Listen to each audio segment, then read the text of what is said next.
అంటే నేను ఎందుకు చెప్తున్నా అంటే 1000 నుంచి 2000 కంటే ఏమనుకుంటారు ఎవరన్నా? ఏదో 10th క్లాస్కి 1000 ఇంకోటో 1500 2000 అనుకుంటారు. ఎక్కడ కండిషన్ సప్లై అనేది కదా మన డిస్క్లైమర్ లేకుండా మోసం చేసే ప్రైవేటు వ్యాపారి ఎట్లయితే వాడిన కనీసం సన్న లెటర్స్తో చదవలేనంత లెటర్స్తో కింద పెట్టింటాడు, భూతద్దం పెట్టుకొని చూసేస్తే చిన్న స్టార్ పెట్టి ఎక్కడో ఉంటుంది, వెతుక్కుంటే దొరుకుతుంది కండిషన్ సప్లై అనే దాంట్లో. ఈయనకు అది కూడా ఉండదు, అసలు అర్హులకనే మాట కూడా అన్నాడు. ఎందుకంటే ఎలాగో ఇచ్చేది కాదు, మొత్తం కొట్టు దాని కింద కొట్టేస్తే అదే సరిపోతుంది. మొత్తం ఎంతమంది ఉంటే అంతమందికి అని రాసుకోమంటాడు. నమ్ముతారు, మోసపోతారు. ఇప్పుడు నమ్ముతారు, మోసపోతారని ఆయన అనుకుంటాడు. 14-19 మధ్య నేను యూత్కు సంబంధించే నేను చెప్పాను. యూత్కు సంబంధించి ఈయన చేసిన దాంట్లో ఎక్కడ నిరుద్యోగులు ఎంతమంది, ఆఖరికి నువ్వు ఇస్తానన్నది ఎన్నికలకు 4 నెలల ముందు 1,62,000 అయింది. దానికి కూడా వాళ్ళ నో యువర్ క్లయింట్ అని కేవైసీ ఇదేదో పెట్టేసి అది కూడా ఏం తేల్చకుండా ముగించగలిగింది. అంటే నువ్వు ఏ బాధ్యత నీకు లేదు, you are not answerable responsible to anything. నువ్వు చెప్పిన దానికి కూడా అనేది as if you have right over the state, హక్కు ఉంది అన్నట్టు, ప్రజలదే బాధ్యత అయినట్టు నిన్ను ఎన్నుకోవడం అనేది. ఎన్నికలు వచ్చేసరికి హడావుడిగా ఏదో హామీలు పెట్టడం, ఆ తర్వాత మళ్ళీ వాటిని చాప చుట్టేసి కట్టగట్టేసి పక్కన పడేయడం. మీరు అదే కాదు, ఎన్నికల ముందుకు వచ్చేసేది ఆ పుట్లో రేషన్ కార్డులకు సంబంధించి పెన్షన్ జగన్మోహన్ రెడ్డి గారు నాకు గుర్తుండి 17లోనో ఎప్పుడో అనౌన్స్ చేశారు, మేము వస్తే 2000 చేస్తాం. పోనీ నీకు లేదా ఆలోచన?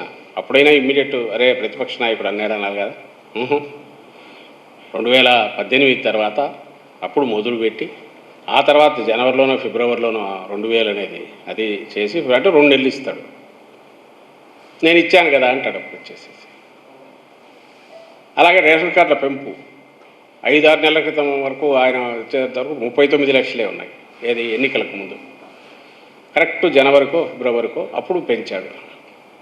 39 లక్షలది 50 లక్షలు 45 లక్షలు 50 లక్షలు జనవరి ఫిబ్రవరికి ఎట్లా అవుతాయి? అంతమంది ఎలిజిబిలిటీ ఎట్టుండే వాళ్ళు ఎట్లా వస్తారు? లేదు. ఆయన కండిషన్ సప్లైలో జగన్మోహన్ రెడ్డి గారేమో అర్హత ఉన్న వాళ్ళకు శాచురేషన్ బేసిస్ మీద జల్లెడబట్టి మరీ వెంటాడి ఇస్తే, ఈయన జల్లెడబట్టి తీసేసే వాళ్ళని తీసేసి 1 కోటి మందికి 10 మందికో, 1 కోటి మంది 50 లక్షల మంది ఉంటే 100 మందికో 10 మందికో ఇట్లా ఇచ్చేసి ఇదిగో నేను ఇచ్చాను. అది కూడా ఎప్పుడు లాస్ట్ సీజన్ అయిపోయే టైంకు, సో దట్ నేను అన్నీ చేశానని చెప్పడానికి.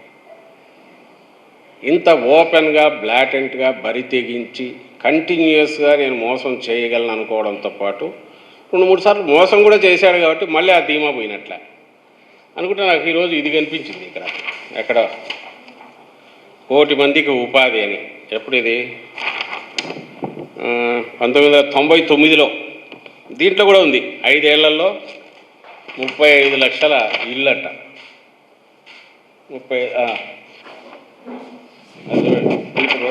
99 ఇది ఈనాడులో బ్యానర్.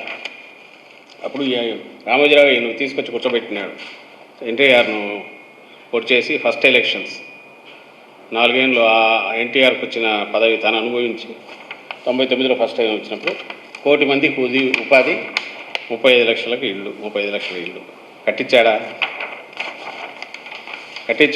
ఈయన లెక్కలుగా చూస్తే ఈ వేళకు అసలు రాష్ట్రంలో జగన్మోహన్ రెడ్డి గారు అసలు 14-19 మధ్య ఈయన నేను కట్టించాను చేశానంటే నిజమైతే 31 లక్షల ఇళ్ల స్థలాలు ఇవ్వాల్సిన అవసరం ఏమొస్తుంది జగన్మోహన్ రెడ్డి గారికి?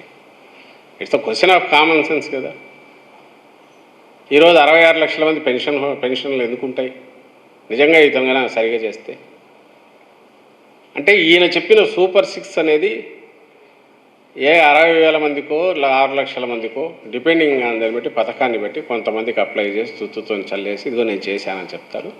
ఈనాడులో బ్యానర్ హెడ్డింగ్లు వస్తాయి, జ్యోతిలో వస్తాయి, వాళ్ళ మీడియాలో వస్తుంది, చేసేసినట్టు చూపుతారు. అది ఇప్పుడు 4 ఏళ్ల తర్వాత.